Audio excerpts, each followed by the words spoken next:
James Keller stood at the floor-to-ceiling windows of his home office, a crystal tumbler of bourbon warming in his palm as he watched the circus unfolding next door.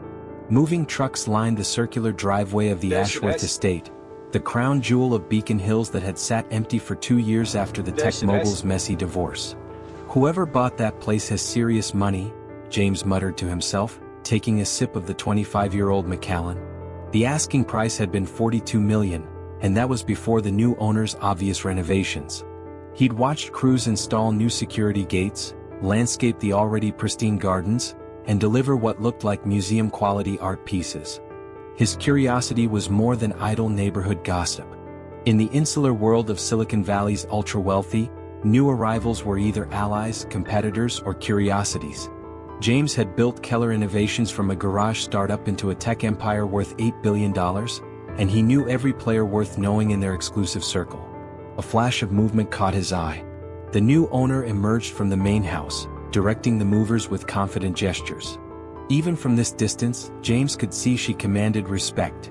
The way the crew immediately responded to her instructions, the purposeful stride as she moved between trucks. Something about her silhouette nagged at him. The way she held herself straight-backed and determined, sparked a memory he couldn't quite grasp. James set down his glass and picked up the binoculars he kept on his desk for his amateur astronomy hobby. The world sharpened into focus and James's blood turned to ice. Mariam Washington. The binoculars slipped from his suddenly numb fingers, clattering onto the mahogany desk. It couldn't be. The woman directing the installation of what looked like a $10,000 sculpture couldn't possibly be the same person he'd. But there was no mistaking those features. The same intelligent dark eyes, the same graceful neck, though now she wore her hair in an elegant twist instead of the neat bun she'd favored when she worked for him. Her clothes had transformed too. Gone was the simple uniform, replaced by tailored designer pieces that spoke of serious wealth. James's mind raced, calculating. 5 years. It had been 5 years since he'd fired her from his household staff. 5 years since that awful night when accusations flew and his world was crumbling around him. Keller Innovations had been hemorrhaging money, investors were pulling out, and his marriage was disintegrating in spectacular fashion. He'd been looking for someone to blame, and Mariam Washington, quiet, competent Mariam who'd kept his home running smoothly for 3 years, had been convenient. Now she was here, not as his employee but as his neighbor. His equal, at least in terms of real estate. Maybe more than his equal, given the casual way she dropped $40+ million on a house.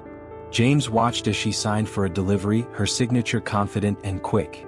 She looked powerful, successful. Nothing like the woman who'd stood in his foyer 5 years ago, trying to defend herself against his accusations while his friends and colleagues looked on in uncomfortable silence. A Mercedes S-Class pulled up the driveway, and James recognized the license plate immediately. Wash Analytics. Washington Analytics. He'd heard whispers about the company in board meetings, seen their name on client lists his competitors guarded jealously. Data consulting, AI integration, predictive modeling, all areas where Keller Innovations had been struggling to gain ground. The woman who'd once cleaned his house now ran a company that was eating into his market share. James's phone buzzed with a text from his assistant. Neighborhood Association meeting tonight. New resident will be introduced. He stared at the message, then back at the woman who'd once known every corner of his private life, who'd seen him at his worst and paid the price for his failures. Mariam Washington was back, and she was no longer the woman he could dismiss with a wave of his hand. She was his neighbor now.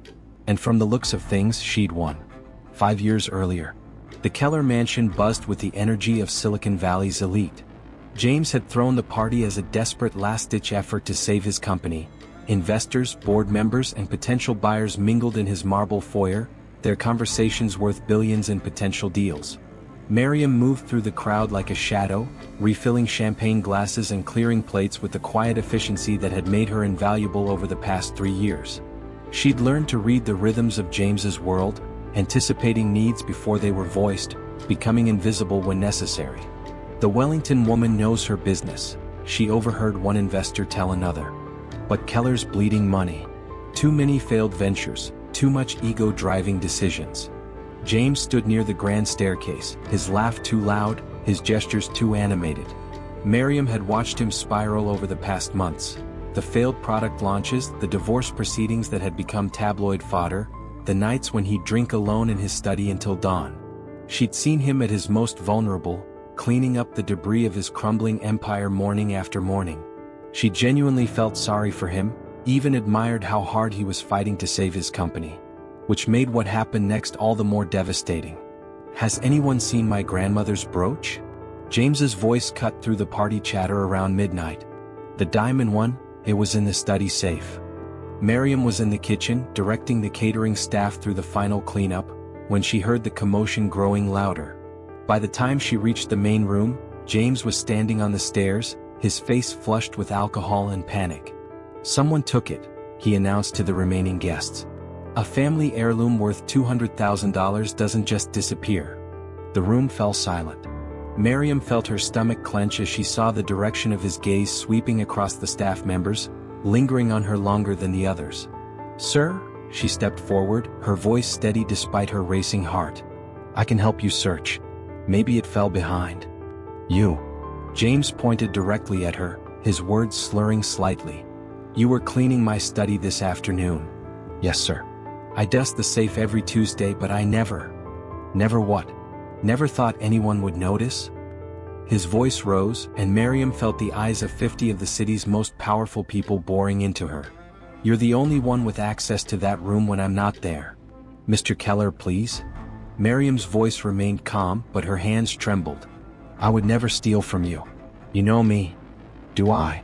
James descended the stairs, and Mariam saw something ugly twist across his features. "Do any of us really know the help? Maybe this is how you people always plan to get back at us." The words hit her like a physical blow. "You people." In 3 years of working for the Keller family, through late nights and early mornings, through James's mother's funeral and his daughter's birthday parties, she had never heard that tone from him. Cold, dismissive, other. "I didn't take anything," she said quietly, but her dignity was already shredding under the stares of the crowd. "Right?" James's laugh was bitter. "Just like you didn't take advantage of my trust, working your way into my private spaces, learning our routines. Security will search your things." "That's not necessary," Mariam said, lifting her chin. "I'll resign." She untied her apron with steady hands, though inside she was crumbling. 3 years of careful savings, of building references, of believing that hard work and integrity mattered, gone in one moment of drunken paranoia. As she walked toward the service entrance, she heard one guest whisper to another, "Tragic, really. You can't trust anyone anymore." The brooch was found 3 days later, fallen behind James's desk during his frantic safe opening. By then, Mariam Washington had vanished from his world entirely. James never called to apologize. Pride, shame, and the belief that she was somehow better off without him kept him silent. He would spend the next 5 years discovering just how wrong he'd been. The morning after her humiliation, Mariam Washington sat in her studio apartment with $3,400 in savings, a laptop she'd bought secondhand, and a fury that burned cold and clean in her chest. She'd cried once, a brief, bitter storm, and then got to work. "I won't let him define me," she whispered to her reflection in the darkened laptop screen. The idea had been germinating for months, born from observations during her years in James's household. She'd watched him struggle with data analysis, seen his company hemorrhage money on consultants who promised insights they couldn't deliver. The tech world's dirty secret was that for all their innovation, most companies were drowning in their own data. Mariam had always been good with numbers. A master's degree in statistics from UC Berkeley, earned through night classes while working 2 jobs to support her younger brother through high school, had given her the foundation. 3 years of watching James's business dealings had given her the strategy. She started small. Dr. Patricia Chin, a data science professor who'd become a mentor during Mariam's graduate studies, introduced her to a struggling nonprofit that needed help analyzing their donor patterns. Working 18-hour days from her kitchen table, Mariam built predictive models that increased their fundraising efficiency by 40%. Word spread quietly through Berkeley's academic network. A local restaurant chain needed inventory optimization. A medical device startup wanted to understand customer behavior. Each project was small, but Mariam approached them with the same meticulous attention she'd once given to James's household. "You have something special here," Dr. Chin told her 6 months later, reviewing Mariam's work on a complex healthcare analytics project.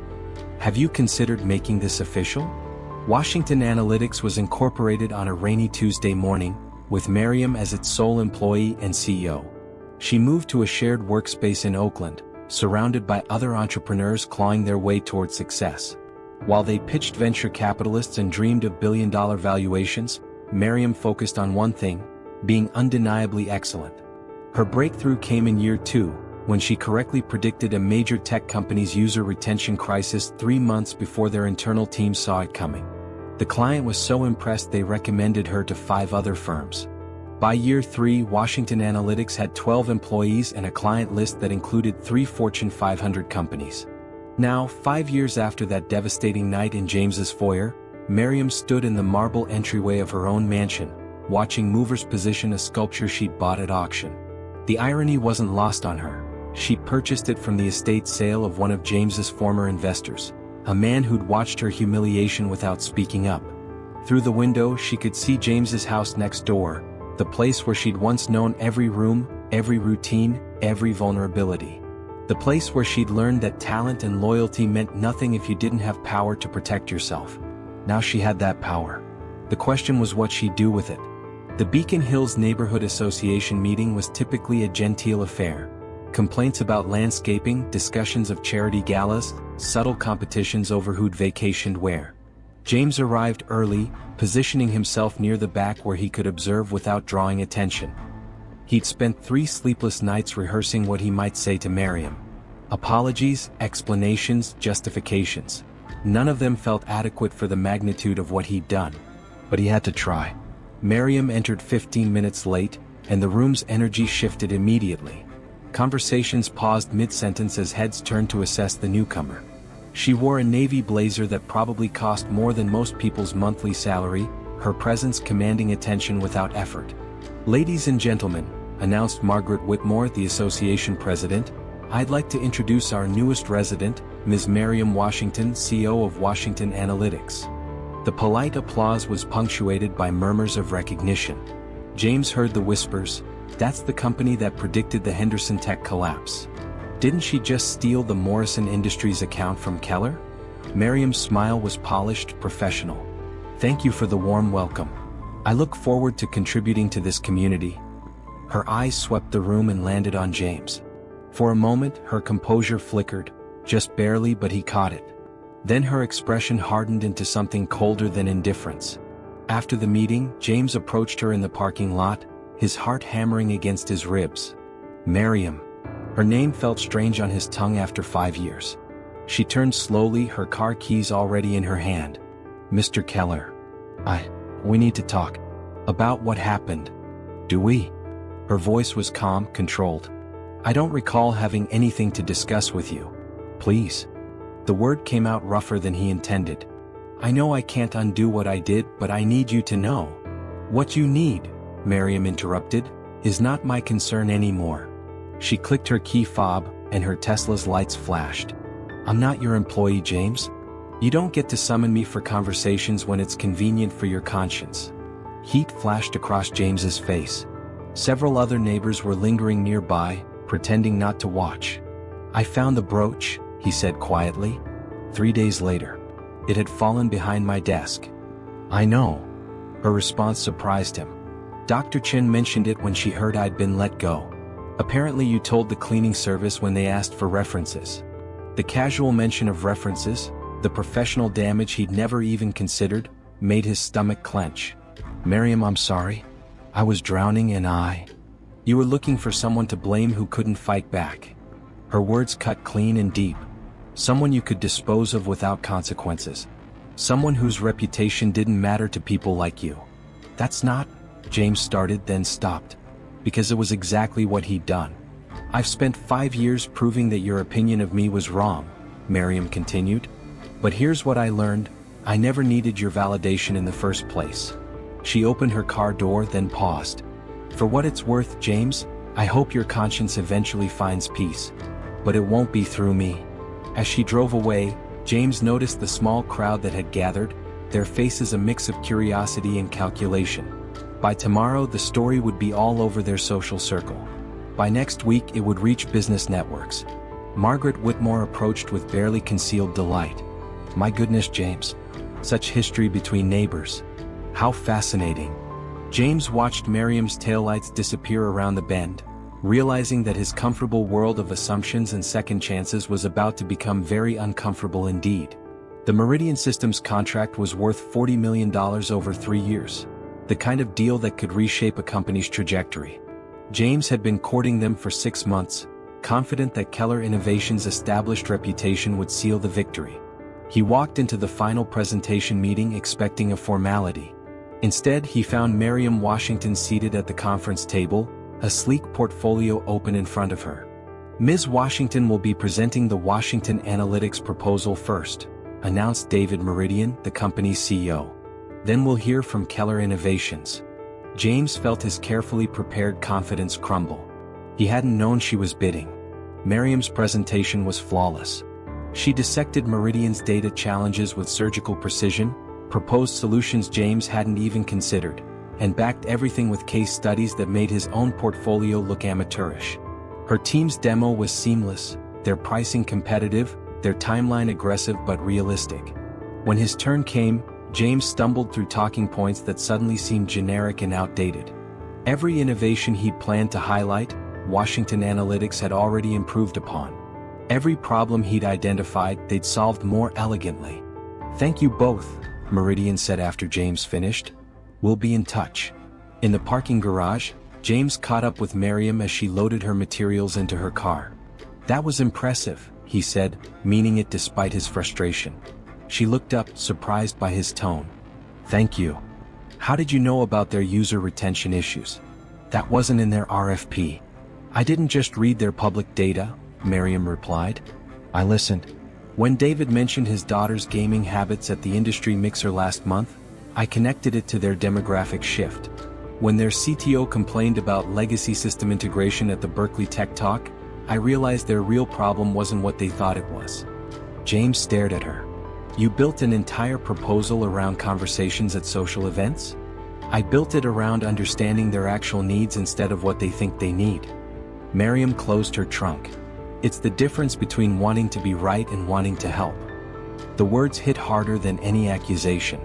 James realized he'd been so focused on proving Keller Innovations' superiority that he'd forgotten to actually solve Meridian's problems. You're going to win, aren't you? He asked. Yes. There was no arrogance in her answer, just certainty. Because I did better work. That evening, James sat in his study, the same room where the brooch had been found 5 years ago, staring at Mariam's presentation notes he'd managed to glimpse. Her insights were sharper than his, her solutions more innovative, her understanding of the client more complete. She wasn't succeeding despite his attempt to destroy her reputation. She was succeeding because she was better at this than he was.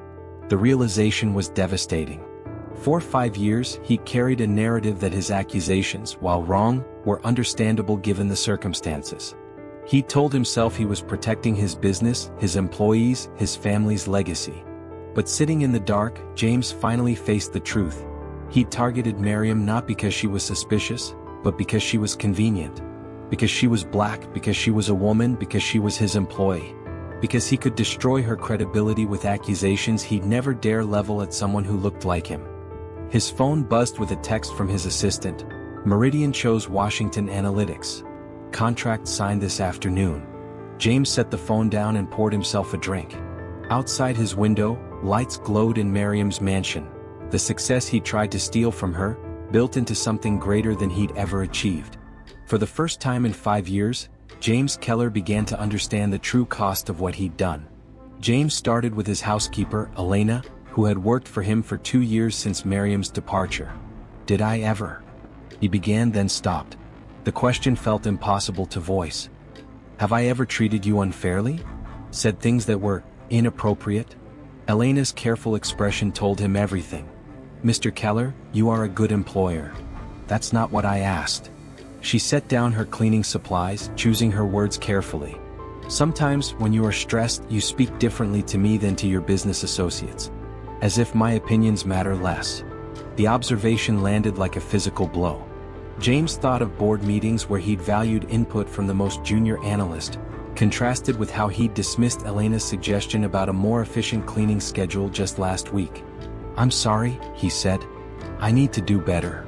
Over the following weeks, James began examining every interaction through a new lens. He enrolled in diversity and inclusion workshops that made him squirm with their uncomfortable truths. He read books that forced him to confront the subtle ways privilege had shaped his worldview. The work was exhausting and humbling. Every revelation showed him another layer of bias he'd been blind to, another way he'd perpetuated systems that benefited people like him while marginalizing others. 3 months after the Meridian loss, James drafted a public statement acknowledging his past behavior and commitment to change. He consulted lawyers, PR specialists, and diversity experts, but ultimately decided on something simple and direct. The statement appeared in the Business Journal and on Keller Innovation's website. 5 years ago, I wrongfully terminated an employee based on unfounded accusations rooted in my own prejudice and privilege. I publicly humiliated someone who had served my family with integrity and dedication. I offer no excuses for my behavior, only a commitment to do better and to create systems that prevent such injustices in the future. The response was immediate and polarizing. Some praised his honesty, others questioned his motives. James read every comment, absorbed every criticism, knowing he deserved worse. Mariam's response came not through media but through action. Washington Analytics announced a mentorship program for underrepresented entrepreneurs. The program's funding came from an anonymous donor.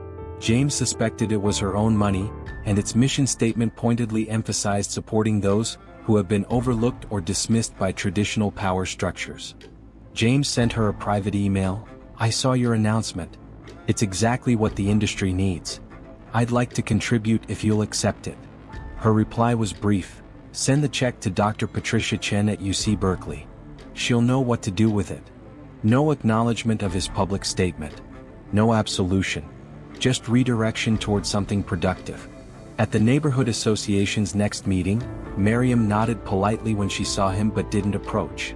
The gesture was civil, professional, nothing more, nothing less. It wasn't forgiveness, but it wasn't hatred either. For now, James realized it was enough. 1 year later, the for sale sign appeared on the Morrison estate 3 houses down from both James and Mariam on a crisp October morning. By afternoon, the neighborhood's unofficial information network was buzzing with speculation about potential buyers. James was reviewing quarterly reports when he noticed Mariam's Tesla pulling into his driveway. He watched from his window as she walked to his front door, her posture as confident as ever but something different in her approach, less guarded, perhaps. "I wanted to discuss the Morrison property," she said when he opened the door. No pleasantries, straight to business, but her tone was neutral rather than cold. "Of course. Come in." James led her to his living room, the same space where she'd once arranged flowers and straightened magazines. If the irony affected her, she didn't show it. "I've heard the Caldwell family is interested," Mariam said, settling into the chair across from his desk. James Caldwell, the venture capitalist. His wife made some concerning comments about maintaining neighborhood standards at the country club last week. James knew the subtext immediately. The Caldwells were old money, the kind of people who used coded language to express their discomfort with change. What kind of comments? The kind that suggest they'd prefer if certain types of people didn't move into Beacon Hills. Mariam's voice was steady, but James caught the flash of familiar steel in her eyes. "I thought you should know." The conversation that followed was unlike any they'd had in 6 years. They discussed strategy, how to influence the seller's decision, which community members might be allies, how to present a united front without appearing coordinated. It was purely tactical, but it was also the first time they'd worked toward a common goal. "Why tell me?" James asked as she prepared to leave. Mariam paused at the door. "Because change is easier when it comes from multiple directions. And because you've actually been doing the work." It wasn't forgiveness. James had learned not to expect or demand that, but it was acknowledgement. Recognition that his efforts over the past year had been genuine rather than performative. The Morrison house ultimately sold to the Patel family, successful tech entrepreneurs with 2 young children. James and Mariam's quiet campaign had worked, supported by allies they'd carefully cultivated throughout the neighborhood. At the welcome party for the new residents, James watched as Mariam chatted with Mrs. Patel about their children's school options. She'd found her place in this community not as his former employee or even as his rival, but as herself, successful, influential, belonging here by right rather than sufferance. Dr. Chin approached James during the evening. The mentorship program Mariam started has placed 12 companies with venture funding, she mentioned casually. Your contribution helped make that possible. James nodded, understanding that this was likely the only acknowledgement he'd receive of the ongoing donations he'd made through Chen's department. It was enough. Later, as guests began to leave, he found himself standing next to Mariam on the Patel's terrace. "Thank you," he said quietly, "for giving me the chance to do better." She looked at him for a long moment. "You gave yourself that chance, James. I just stopped standing in your way." They weren't friends. They might never be. But watching her laugh with her new neighbors, seeing how naturally she commanded respect in this space, James realized that wasn't the point. The point was that she was free. Free from his opinion of her, free from the limitations he tried to impose, free to build the life she'd always deserved. And somehow, in learning to see her clearly, he'd begun to free himself as well. If this story touched your heart, remember, sometimes the smallest steps lead to the biggest changes. Subscribe and join us for more stories that prove compassion can change the world.